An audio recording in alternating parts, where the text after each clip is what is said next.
आज की यात्रा केवल एक यात्रा नहीं है, यह आत्मा की पुकार है। जहाँ हर घाटी, हर नदी, हर मंदिर आपको इतिहास, प्रकृति और आस्था से जोड़ता है।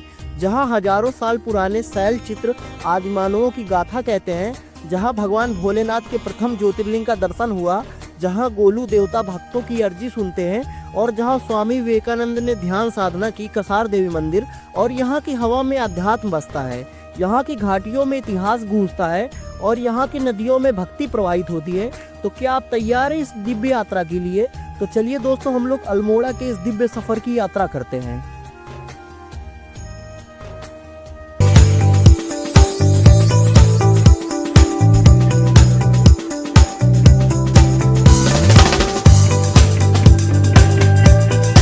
उत्तराखंड के सुरम वादियों में बसा एक ऐसा ऐतिहासिक और आध्यात्मिक नगर अल्मोड़ा। यह स्थान न केवल अपनी प्राकृतिक सुंदरता के लिए प्रसिद्ध है, बल्कि यहाँ के प्राचीन मंदिर और रहस्यमय गुफाएं भी इसे खास बनाते हैं। आज हम आपको अल्मोड़ा के उन स्थानों की सैर कराएंगे जो इतिहास, आध्यात्मिकता और प्रकृति से भरपूर है। आइए इस रोमांचक यात्रा पर निकलते हैं। दोस्तों, अल्मोड़ा में सबसे पहले अपनी यात्रा की शुरुआत आप मृग विहार चिड़ियाघर से कर सकते हैं, जो कि अल्मोड़ा से बहुत ही पास है। दोस्तों, यहाँ पर वयस्क के लिए 20 रुपये और बच्चों के लिए 10 रुपये का टिकट लगता है और यहाँ पर मृग और बहुत सारे जीव जंतुओं का देखने का अनुभव प्राप्त होता है। तो दोस्तों, यहाँ पर आप जरूर आ सकते हैं। तो चलिए दोस्तों, हम लोग अपनी यात्रा में आगे बढ़ते हैं और इसके बाद हम अल्मोड़ा घूमते हैं। दोस्तों, अल्मोड़ा का मृग विहार चिड़ियाघर वन्य जीव प्रेमियों के लिए स्वर्ग से कम नहीं है। यहाँ के शांत वातावरण में विभिन्न प्रकार के पक्षी और जानवर देखे जा सकते हैं। खासकर यहाँ का कस्तूरी मृग एक प्रमुख आकर्षण का केंद्र है, जो कि उत्तराखंड का राजकीय पशु भी है। दोस्तों, यहाँ पहुँचने के लिए आप अल्मोड़ा से लगभग 10 किलोमीटर की यात्रा तय करते हैं। यहाँ पर आप टैक्सी या निजी वाहन से आसानी से पहुँच सकते हैं। तो चलिए दोस्तों, हम लोग चिड़ियाघर घूमते हैं और इसके बाद फिर अपनी यात्रा में आगे बढ़ते हैं।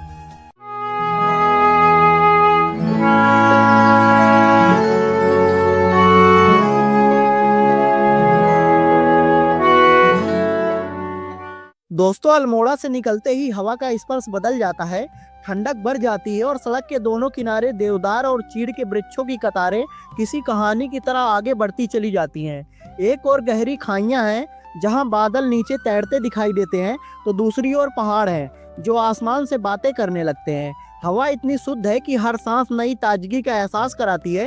रास्ते में कई छोटे छोटे गांव मिलते हैं जहां लोग मुस्कुराकर देखते हैं, जैसे हम इस सफर का हिस्सा बना रहे हों उन्हें। पक्षियों की आवाज, पत्तों की सरसराहट और दूर से आती किसी झरने की गूंज सब मिलकर एक अलग ही संगीत रचते हैं। कभी रास्ता बल खाता है तो कभी अचानक मोड़ आ जाता है और हर मोड़ पर प्रकृति का एक नया रूप दिखाई पड़ता है। कहीं सूरज की किरणें देवदार के जंगलों से छनकर गिरती हैं, तो कहीं हल्की धुंध रास्तों को जादुई बना देता है। यह सफर सिर्फ पहाड़ों से होकर नहीं गुजरता, यह दिल और आत्मा के भीतर उतर जाता है। यहाँ आकर महसूस होता है कि असली सुकून मंजिल में नहीं, रास्तों में बसा होता है। तो चलिए दोस्तों, हम लोग अपने मंजिल में आगे बढ़ते हैं और जागेश्वर धाम की यात्रा तय करते हैं। दोस्तों, हम लोग अल्मोड़ा में यहाँ पे लखुडियार पे पहुँच चुके हैं। लखुडियार में ऐसा है कि दोस्तों, यहाँ पे चट्टानें हैं। चट्टानों पे जहाँ पे कलाकृतियाँ उकेरी गई हैं, जैसे प्राचीन काल की आकृतियाँ हैं। जैसे यहाँ पे गुफाएं किस तरह से होती थी पहले, जानवर वगैरह के शेप बने हुए। तो यहाँ पर अल्मोड़ा में आप यहाँ लखुडियार में ज़रूर विजिट कर सकते हैं। तो चलिए दोस्तों, हम लोग अपनी यात्रा में आगे चलते हैं। दोस्तों, लखुडियार उत्तराखंड के सबसे प्राचीन ऐतिहासिक स्थलों में से एक है। यह गुफाएं प्रागैतिहासिक काल के प्रमाणों को संजोए हुए हैं। लखुडियार का अर्थ होता है लाख गुफाएं, और यहाँ पर मौजूद शैल चित्र लगभग 4000 से 8000 वर्ष पुराने माने जाते हैं। ये चित्र सफेद, काले और गेरुए रंगों से बने हुए हैं और इनमें मानव आकृतियां, पशु के शिकार के दृश्य उकेरे गए हैं। यह स्थान हमें मानव सभ्यता के शुरुआती दौर की झलक देता है और यह प्रमाणित करता है कि इस क्षेत्र में आदिमानव का निवास था। दोस्तों, यहाँ पहुँचने के लिए आप अल्मोड़ा से 20 किलोमीटर की दूरी तय करेंगे और फिर यहाँ पे पहुँचेंगे। यहाँ आने के लिए सबसे अच्छा विकल्प निजी वाहन है तथा आप टैक्सी या शेयरिंग ऑटो की मदद से भी यहाँ तक पहुँच सकते हैं।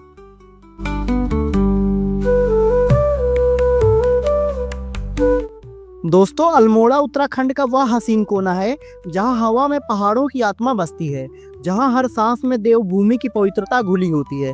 दोस्तों, जागेश्वर धाम की ओर बढ़ते हुए यह सफर किसी मंदिर तक पहुंचने का ही नहीं, बल्कि आत्मा की शुद्धि का भी होता है। सड़कें पतली होती हैं, एक और गहरी खाई होती है तो दूसरी ओर ऊंचे ऊंचे पहाड़ होते हैं, जैसे प्रकृति खुद हमें अपनी बाहों में समेट रही हो। ये पेड़, ये देवदार और चीड़ के वृक्ष ये पेड़ ही तो नहीं है, ये साक्षी हैं सदियों के इतिहास के। इनकी शाखाओं ने ऋषियों की साधना देखी है, भक्तों की श्रद्धा सुनी है और हिमालय की शांति को अपने भीतर समेट रखा है। यहाँ की ठंडी हवा जैसे आत्मा को छू रही हो, कोई बोझ हो, कोई चिंता हो, सब कुछ यह हवा अपने साथ बहा ले जाती है। बस एक शुद्ध ऐसा एहसास छूट जाता है। दोस्तों, कभी कभी लगता है कि हम इन वादियों से नहीं गुजर रहे हैं, बल्कि ये वादियां हमारे भीतर से होकर बह रही हैं। पहाड़ों की नीरवता, पंछियों की चहचहाट और बहते झरनों का संगीत, यह सब हमारे भीतर से निर्मल होकर बह रहा है। दोस्तों, दंडेश्वर महादेव मंदिर जागेश्वर धाम से लगभग 2 किलोमीटर पहले जटागंगा नदी के किनारे स्थित है। यह मंदिर भगवान शिव के दंडेश्वर स्वरूप को समर्पित है। माना जाता है कि इस स्थान पर भगवान शिव ने गहरी तपस्या की थी। मंदिर परिसर में कई प्राचीन शिवलिंग और मंदिर समूह स्थित हैं, जो कि 8वीं से 10वीं शताब्दी के बीच बने हुए माने जाते हैं। ऐसा कहा जाता है कि यह मंदिर कत्यूरी राजाओं के द्वारा बनवाया गया था, जो उस समय इस क्षेत्र के प्रमुख शासक थे।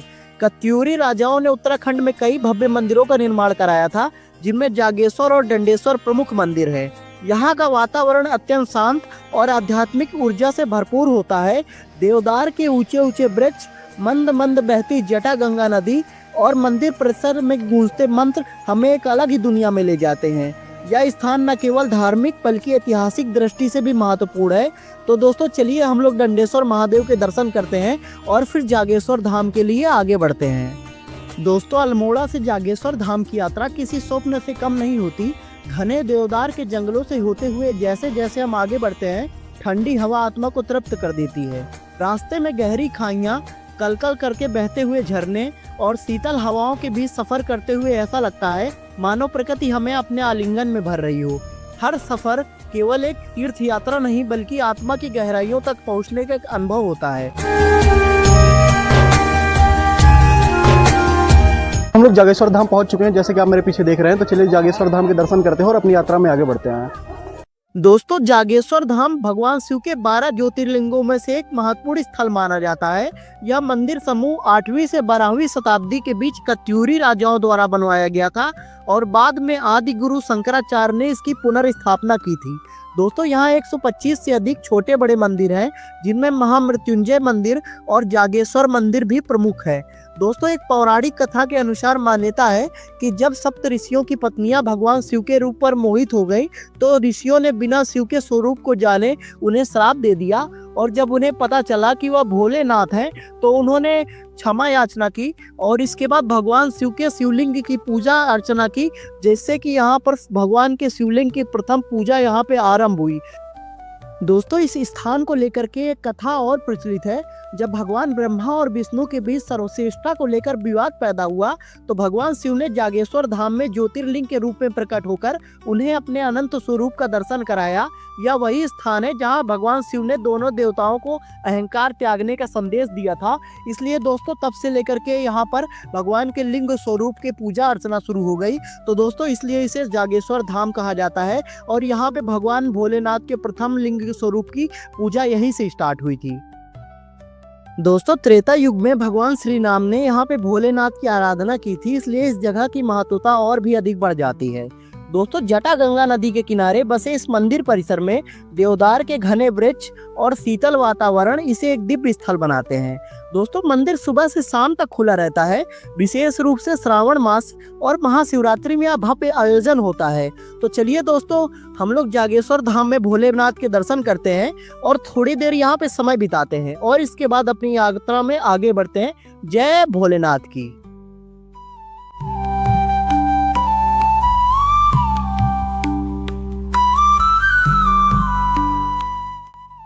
दोस्तों, जागेश्वर धाम में भोलेनाथ के दर्शन के पश्चात अब हम वापस चलेंगे। दोस्तों, रास्ते में अल्मोड़ा वापस जाते समय हम चतई गोलू देव जी के दर्शन करेंगे और कसार देवी माता के दर्शन करेंगे और फिर अपनी यात्रा को समाप्त करेंगे। तो चलिए दोस्तों, हम लोग चतई गोलू जी के मंदिर चलते हैं और वहाँ पे न्याय के देवता गोलू देव जी के दर्शन करते हैं।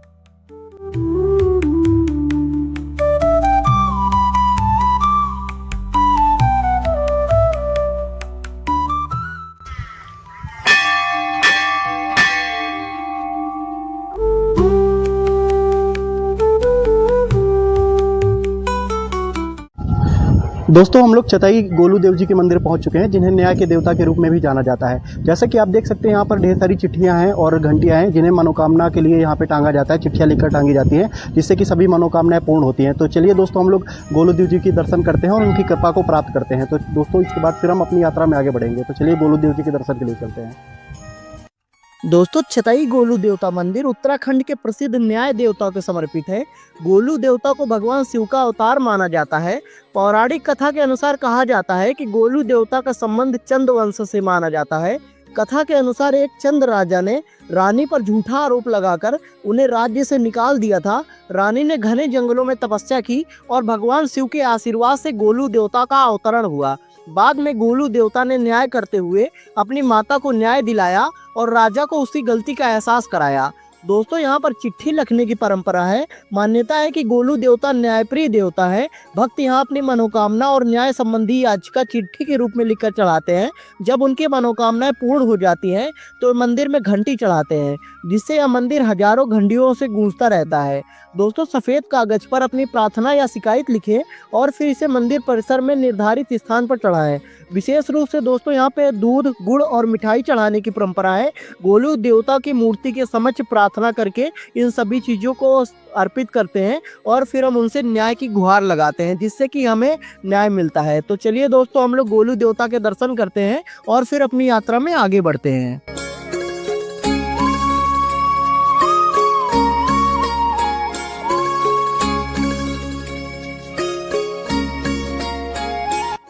दोस्तों अब हम चलेंगे कसार देवी मंदिर, जो कि माँ दुर्गा को समर्पित है। दोस्तों यहाँ की बहुत ही ज़्यादा आध्यात्मिक मान्यता है। तो चलिए दोस्तों हम लोग कसार देवी के दर्शन करते हैं और फिर अपनी यात्रा में आगे बढ़ते हैं।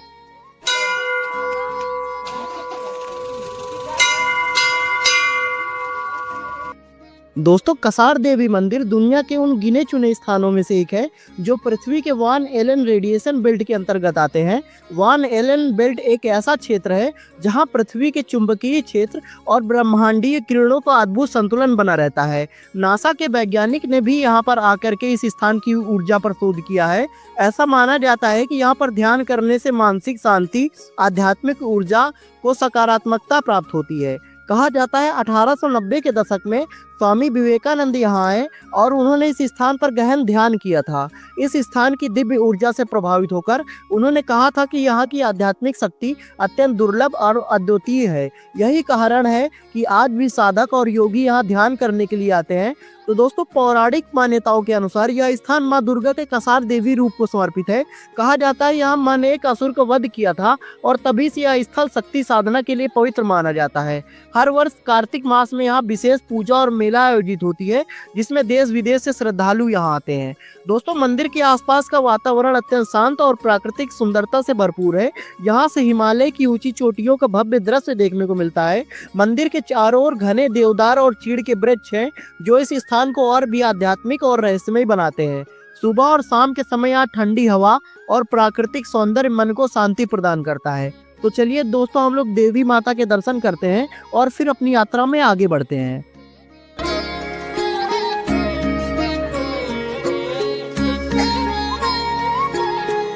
दोस्तों हम अभी कसार देवी मंदिर के मंदिर प्रांगण में, जैसा कि आप देख सकते हैं कि यह अल्मोड़ा के खूबसूरत वादियों के बीच बसा हुआ एक सुंदर मंदिर है। दोस्तों कहा जाता है कि देवी माँ के यहाँ पे साक्षात दर्शन होते हैं और यहाँ का जो इको पॉइंट है वो भी बहुत अच्छा है। दोस्तों यहाँ पर आकर के आप मेडिटेशन और शीतल हवाओं का आनंद ले सकते हैं। दोस्तों आप अगर अल्मोड़ा आते हैं तो आप यहाँ पे कसार देवी मंदिर के दर्शन जरूर करें। तो चलिए दोस्तों हम लोग अपनी यात्रा में आगे चलते हैं और देवी माता के दर्शन करते हैं।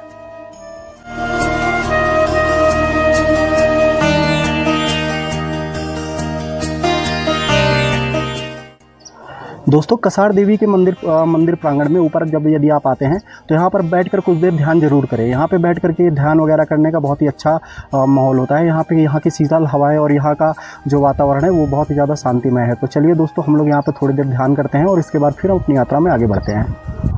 दोस्तों माता कसार देवी के दर्शन के बाद मन को शांति और ऊर्जा की अनुभूति होती है।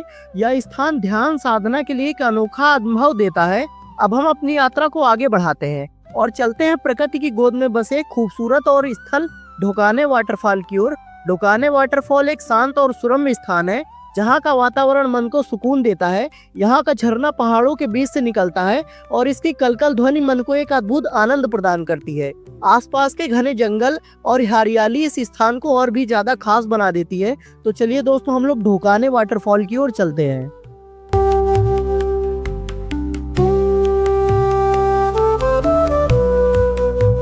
दोस्तों, ये ढोकने वाटरफॉल जाने के लिए कच्चा रास्ता है। यहाँ से होकर के आप अंदर जा सकते हैं। नीचे ऊपर पहाड़ से यही कच्चे रास्ते से नीचे आना पड़ता है। दोस्तों, देख रहे हैं कैसे यहाँ का लोकेशन बहुत अच्छा है, बहुत ही अच्छे रास्ते हैं और हम लोग झरने के और करीब पहुँच रहे हैं। ढोकने वाटरफॉल के और ज़्यादा करीब जा रहे हैं। रास्ते में बहुत ही ज़्यादा मज़ा आता है। एक हिसाब से यदि आप अभी तक यहाँ पे आए हैं नैनीताल और आपने ट्रैकिंग नहीं की है तो आपकी मिनी ट्रैकिंग यहीं पे हो ही जाएगी। दोस्तों, हम लोग ढोकनी वाटरफॉल पहुंच चुके हैं। जैसा कि आप मेरे पीछे देख पा रहे हैं, यहाँ का नज़ारा बहुत ही ज़्यादा शानदार है। अच्छे खासे वनो मार्ग से होते हुए हम यहाँ पे नीचे आते हैं। लगभग 500 मीटर की ट्रैकिंग भी करते हैं तो बहुत अच्छा अनुभव होता है। दोस्तों, यदि आप नैनीताल और अल्मोड़ा वाले मध्य वाले रास्ते से आते हैं तो यहाँ पे ढोकनी वाटरफॉल के लिए जरूर है। आपको यहाँ बहुत अच्छा अनुभव होने वाला है। तो चलिए दोस्तों, हम लोग वाटरफॉल के मजे करते हैं और अपनी यात्रा में आगे बढ़ते हैं। दोस्तों, यह स्थान उन लोगों के लिए परफेक्ट डेस्टिनेशन है जो शहर की भागदौड़ से दूर शांति की तलाश में है। यहाँ का ठंडा पानी, बहती हवा और हरियाली का संगम किसी दूसरी ही दुनिया का एहसास कराता है। यहाँ पर कुछ देर बैठकर प्रकृति का आनंद लेना, झरने के पानी में पैर डुबाकर उसकी ठंडक महसूस करना एक अलग ही सुखद एहसास होता है। दोस्तों, ढोकाने वाटरफॉल अल्मोड़ा से कुछ ही किलोमीटर की दूरी पर स्थित है। यहाँ तक पहुँचने के लिए पैदल ट्रैकिंग करनी पड़ती है, जो अपने आप में एक रोमांचक अनुभव है। घने जंगलों के बीच से गुजरते समय जब आप झरने पर पहुंचते हैं तो इसकी खूबसूरती आपको मंत्रमुग्ध कर देती है। तो चलिए दोस्तों, हम लोग झरने का आनंद लेते हैं और फिर अपनी यात्रा को यहीं से समाप्त करते हैं।